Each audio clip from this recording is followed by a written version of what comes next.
আলামিনের সঙ্গে বাবাজি হিজরতের মধ্যে চলতে এমন তো সময় হযরত আবু বকর আমার আপনার নবী রাহমাতুল লিল আলামিনের ডান দিকে চলে গেলেন। আবু বকর আরো হাঁটতে হাঁটতে একটু দূরে গিয়ে আমার নবীর বাম দিকে চলে গেলেন। বাবাজি বন্ধু মুসলমান, আবু বকর রাদিয়াল্লাহু তাআলা আনহু আরো হাঁটতে হাঁটতে আরেকটু দূর আগিয়ে গিয়ে বাবাজি বন্ধু মুসলমান হযরত আবু বকর রাদিয়াল্লাহু তাআলা আনহু সামনে এবার চলে গেল।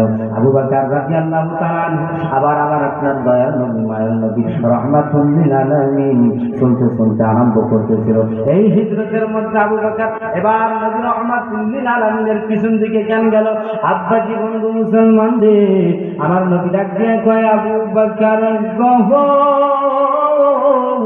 ও আবু বকর তুমি কেন আমি মায়ের নবীর সামনে যাও? আবু বকর তুমি কেন আমার মায়ের নবী, আমি মায়ের নবীর পিছনে যাও? আবু বকর তুমি কেন আমি মায়ের নবীর ডান দিকে যাও?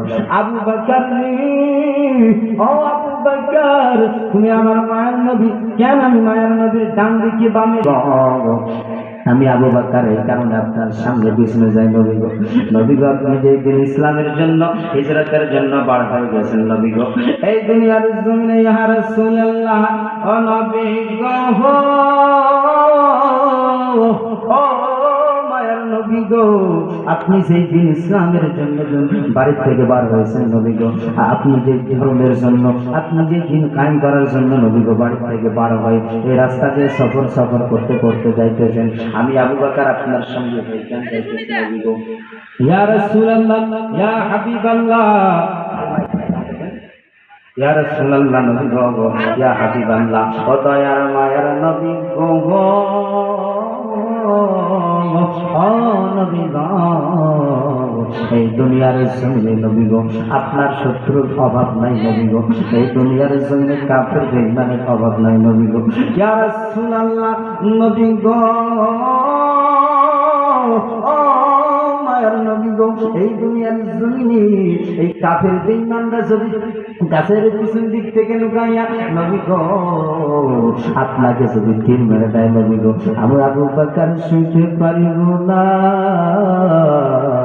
আমি আবু বকর সইতে পারবো না নবী গো। আমি এবার বাম দিকে কেন চাই? ইয়া রাসূলুল্লাহ মায়ের নবী গো আমি বাম দিকে এই কারণে যাই নবী গো, তারা যদি বাম দিকে গাছের পিছনে লুকাইয়া ইয়া রাসূলুল্লাহ আপনাকে যদি তীর মারে দেয় নবী গো, আমি আবু বকর কেমনে সইব?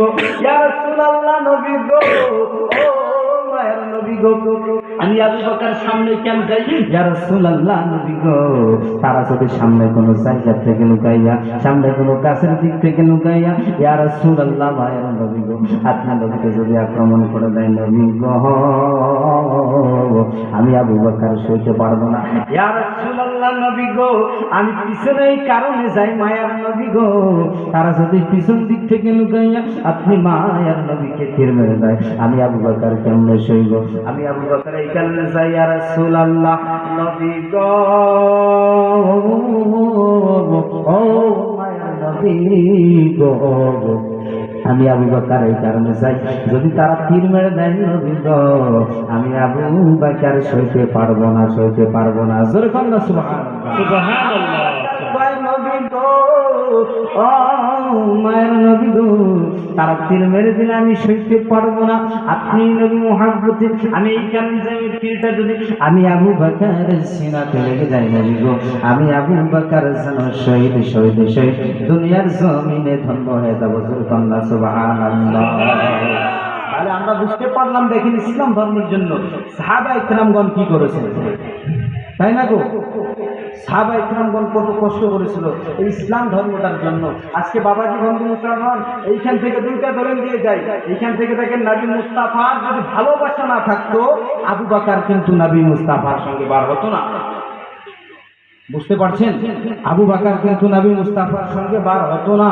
আবু বকর নবী মুস্তাফার সঙ্গে কেন বার হয়েছে? বার হবার একটাই মাত্র কারণ,